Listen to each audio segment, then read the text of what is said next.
আপনারা কি বের হবেন? হ্যাঁ আপু একটু টাইম লাগবে, তারা একটু ইমার্জেন্সি কাম সাইতেছে। হ্যাঁ, আপনি একটু ওয়াশরুমে যান না।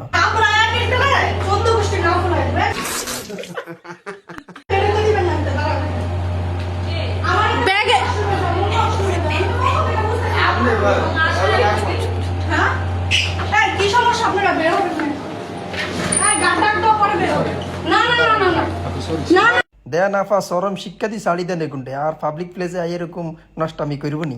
না, আমি আপনাকে বলার পর আপনি আমার কেন বললেন অন্য ওয়াশরুমে যান? আমি তো শব্দ শুনতেছি এখানে বসে বসে। না রোজা মাসে এগুলা কিভাবে করেন আপনারা? বের রোজার মাসে শয়তান বন্দি থাকে তো আফা, তাই এই দুইটা মিলা শয়তানের দায়িত্ব পালন করতেছিল টয়লেটে বসে বসে। না, ওইদিকে যান, আমার গায়ের সাথে লাগবেন না। একদম ওইদিকে যান আপনারা। না কেন রোজা মাসে এগুলা কি? আপনি সামনে আসতেছেন কেন?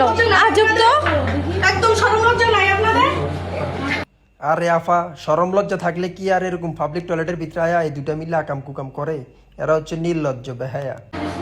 আমি বলছি পর্যন্ত যে কি বের হন না, আমার কেউ অন্য ওয়াশরুমে যান। আমি তো দেখতেছি 2 পা কেন 4 পা কেন হয়ে যাইতাছে নিচে। হ্যাঁ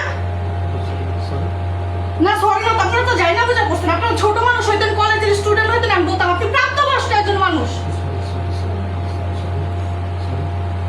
চেহারা দেখেন আপনারা পড়া যাবে। হ্যাঁ, চেহারা দেখেন। চেহারা দেখেন পরে বের হবেন। আমার এখান থেকে বের হবেন আপনি। পিছনে যান, আমার গায়ের সাথে লাগবেন না, পিছনে যান। নোংরা আমি পরে করেন, পিছনে যান। আমি রোজা রাখছি, ওদিকে যান।